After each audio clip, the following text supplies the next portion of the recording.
Արծվիկ Մինասյան։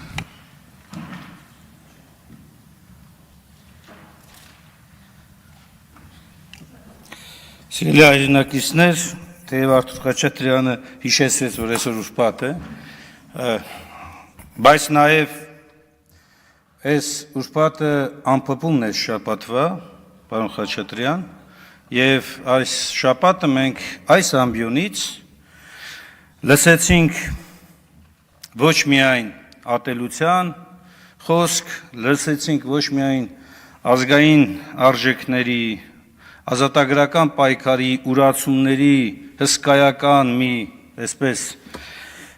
բառապաշարներով հարուստ արտահայտություններ, նաև խորհրդանշական է, որ ուրբաթը ամփոփում ենք հենց հանրային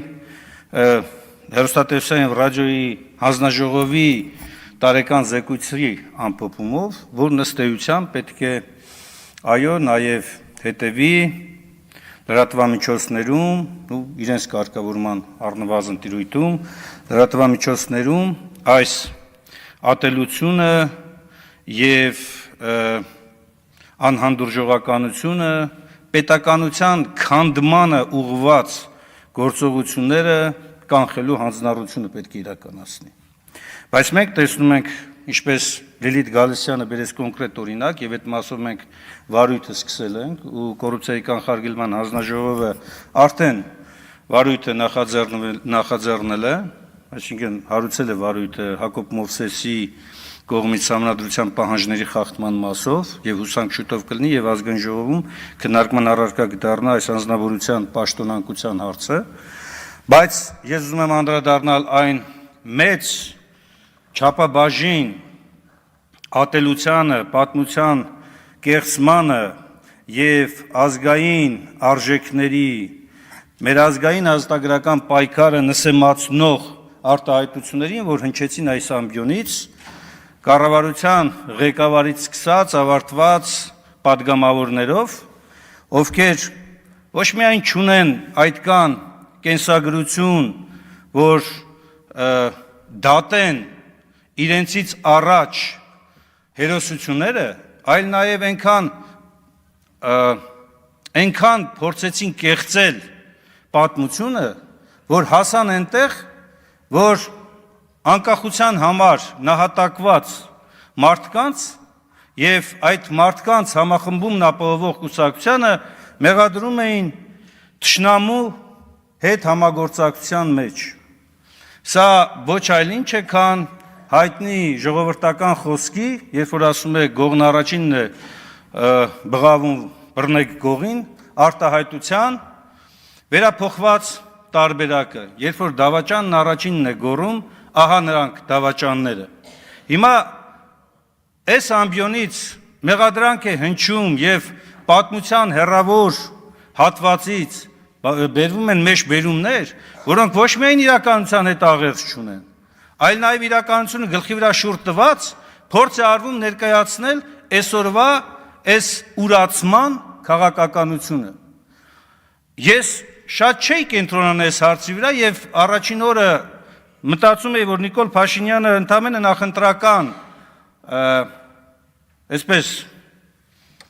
շրջանի բացումն է անում այս գործողությունով, բայց հետո ես վերանայեցի մոտեցումը։ Սա մի քանի կոնկրետ թիրախավորված ուղղություններ էր։ Առաջինը նա է, որ ինչպես հիշում եք, այսպես կոչված այն պայմանագիրը, որը բանակցում եք, դրանում տեղ էր գտել մի ձևակերպում, որ պետք է պարտավորված լինի Հայաստանը պայքարելու ռևանշիստների դեմ։ Դա բացելով արտահայտությունը ազգային ուժերի, ազգային նպատակների, այս ստորացման իրողությունը չընդունող անձանց դեմ, ինստիտուտների դեմ, եւ ահա ուրեմն այս հանձնառությունը Հայաստանի գործող իշխանությունը կետ առ կետ որոշել է կատարել այդ թվում նաև այս ամբիոնը օգտագործելով եւ թիրախավորելով ազգային ազատագրական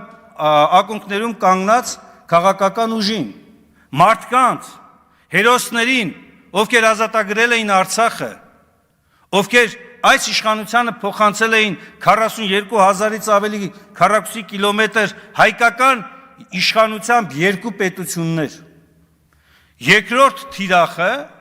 ըստ էության այն էր, որ ինչպես անենք, որ հասարակության մոտ այս ուժը եւ անձինք իջնեն եւ հավասարվեն այսօրվա դավաճաններին։ Դրա համար է այս ամբիոնից հնչեցվում, մենք չենք վիճում, թե մեզնից ով է ավելի թուրք, արտահայտությունն են ստեղից հնչեցնում, կամ մեկ այլ բան, դաշնակցությունը համագործակցել է երիտուրքերի հետ, չէ, ինչ եք ասում, կոալիցիա է կազմել երիտուրքերի հետ, կոալիցիա է կազմել բոլշևիկների հետ, կոալիցիա է կազմել ԿՊ-ի հետ, կոալիցիա է կազմել մի խոսքով Բոլշևիկների հետ էս վերջերս։ Բոլշևիկների հետ ասեցի։ Հա, մի հատ էլ նորից բոլշևիկների հետ, հա։ Չէ, այս վերջին կոմունիստն է։ Այդ երկուսը մի խառնեք իրար, որովհետև Հայաստանի առաջին հանրապետության կործանման պատճառը հենց թուրք բոլշևիկյան համագործակցությունն էր, որը ցավոք սրտի ձեր համար դաշ չի եղել։ Եվ որ ամենավատը նա է, որ երբ որ մենք ասում ենք օգտվեք այն դասերից, որ մենք ստացել ենք թուրքերի հետ հարաբերություններ կառուցելուց, աշկներս չռած նաև Եվրոպայի վրա հույսեր դնելուց, օգտվեք այդ դասերից, դուք ոչ միայն չեք օգտվում, դուք կատարում եք եռակի, քառակի ավելի խորը ու համապարփակ այն անտերի մեջ հայտնվելու գործողություն, որի պատճառով երկիրն ու ժողովուրդը կանգնեցնում եք կործանման փաստի առաջ։ Սա եք դուք անում։ Եվ հետաքրքիր մի բան էլ կա։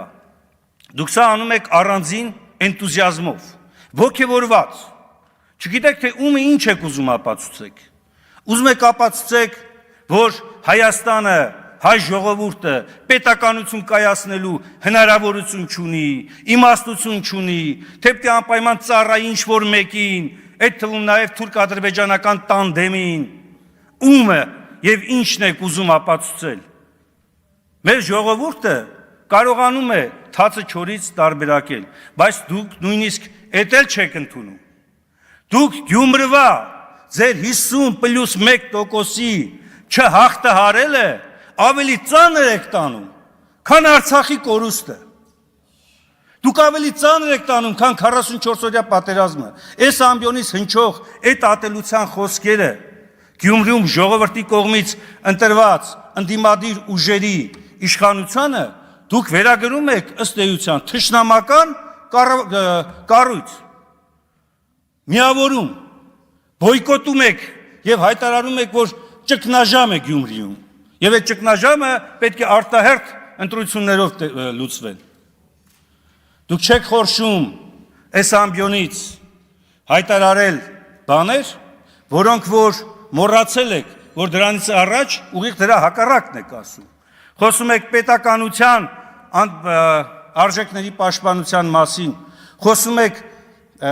Հայաստանի ղեկավարների նկատմամբ հարգալից վերաբերմունքի մասին, նույն ժամանակամիջոցում այս ամբիոնից ինչքան հնարավոր լուտանքներ, կեղտեր, վիրավորանքներ կա, հնչեցնում եք այդ մարդկանց եւ ուժերի հասցնին։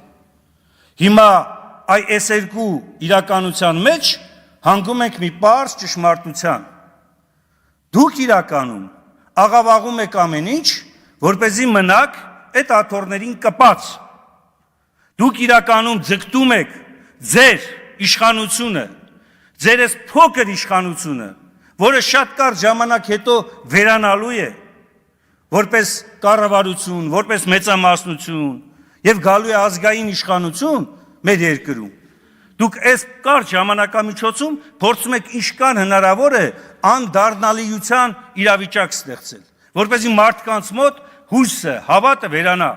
թիրախավորելով արցախցիներին, թիրախավորելով Արցախը, դուք իրականում ոչնչացնում եք Հայաստանի ու հայ ժողովրդի դիմադրողականությունը։ Եվ բոլոր այն մարդիկ, ովքեր իշխանության ներկայացուցիչները քմծիծաղ են տալիս կամ ժպտում են այս արտահայտությունների մասով, առաջին հենց այս վայր նպատակների իրականացնողներն են։ Հետևաբար, ամփոփելով խոսքս, ես կարծում եմ, որ